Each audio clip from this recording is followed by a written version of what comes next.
Bom dia a todos, aqui é Lucas Sassi, eu sou sócio e membro do Comitê de Investimentos da Quadrante e eu vim aqui comentar um pouquinho hoje com vocês sobre a nossa alocação local para esse ano de 2021. Quando a gente pensa em alocação, antes de entrar nos ativos e na seleção de gestores, é sempre importante entender o contexto econômico que permeia as nossas decisões. E quando a gente olha para o mundo, a gente gosta de usar um termo que é alta liquidez global para explicar um pouco das nossas decisões. Essa alta liquidez está relacionada com a crise do coronavírus de março do ano passado. Então, logo após a crise, com as políticas de lockdown e as consequências de aumento de desemprego e de perda de renda por grande parte da população, os governos aplicaram uma política fiscal de injeção de recursos nas economias. Então, quando a gente olha, por exemplo, para os Estados Unidos, eles criaram uma política de cheques para os consumidores, para as pessoas que ficaram sem os seus empregos. Quando a gente olha aqui para o Brasil, o Corona Voucher foi aplicado, foi até prolongado por mais meses do que inicialmente ele foi desenhado. E quando a gente olha para a Europa e para o resto do mundo, as políticas foram muito adotadas nessa linha, na linha de incentivar o consumo, de injetar recursos na mão da população. E junto dessa política fiscal extremamente expansionista que os governos adotaram, a gente tem uma política monetária muito frouxa. O que isso quer dizer? Quer dizer que as taxas de juros ao redor do mundo estão extremamente baixas. Então, quando a gente olha, por exemplo, aqui no Brasil, a Selic é 2%, normalizando os últimos anos, é uma taxa extremamente baixa. A mesma coisa quando a gente olha para a taxa de juros norte-americana, para a taxa de juros na Europa e para as grandes economias do mundo. Então, o mundo tem vivenciado um experimento de política fiscal extremamente expansionista e política monetária extremamente frouxa. E qual que é a consequência disso? Em um primeiro momento, os investidores são incentivados a tomar mais risco, porque quando eles olham para a renda fixa, as taxas são muito pouco atrativas. Então, você tem um incentivo a maior tomada de risco. E aí, trazendo esse incentivo para a política, para o cenário brasileiro, a gente tem alguns casos que são importantes de olhar. Então, em primeiro lugar, quando a gente olha para o Brasil, o Corona Voucher foi extremamente eficiente em reativar a economia, mas o Brasil tem uma dívida em relação ao PIB de próxima a 100%. Então, a gente tem uma grande dificuldade em aplicar novos estímulos se necessários.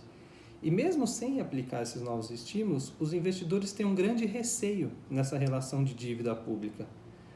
Em um segundo olhar, a gente pode até comentar sobre a política brasileira. Quando a gente olha para o governo Bolsonaro, ele nunca foi muito claro na direção que ele vai tomar para o lado da economia.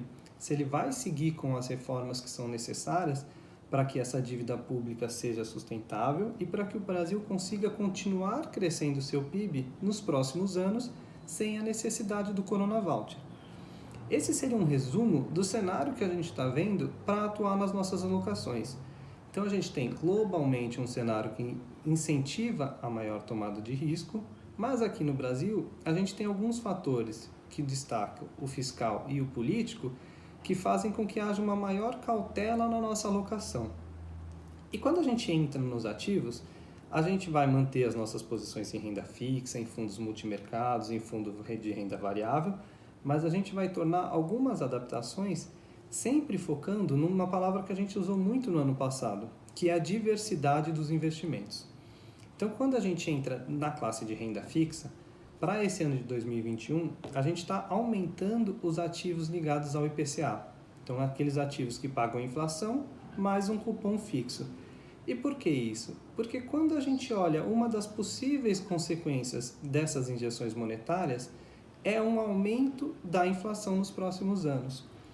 Então, quando a gente compra um ativo que nos protege dessa inflação e ao mesmo tempo fornece um cupom real, a gente vê aí uma relação risco-retorno muito interessante, ao mesmo tempo em que uma proteção para um possível repique inflacionário que possa acontecer nos próximos anos.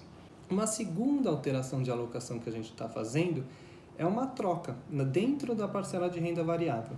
Então a gente está reduzindo parcialmente a nossa exposição às ações brasileiras, porque se a gente olhar no último ano, o índice Ibovespa como um todo já recuperou as suas máximas e a gente tem essa série de dificuldades que a gente comentou um pouquinho antes no vídeo.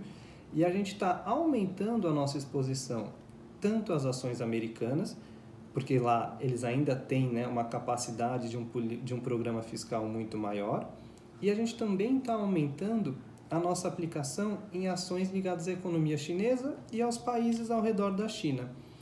A China foi o país que melhor lidou com o coronavírus no ano passado e foi o único país a apresentar crescimento de PIB ao longo de 2020.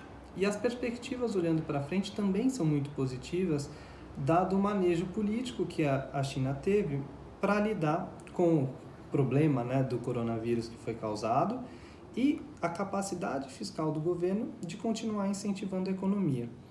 Então, por isso, a gente reduz parcialmente a exposição ao Brasil, em que a gente vê uma situação mais complicada, e aumenta a exposição aos Estados Unidos e China, em que a gente está um pouco mais confortável com a tese de crescimento econômico.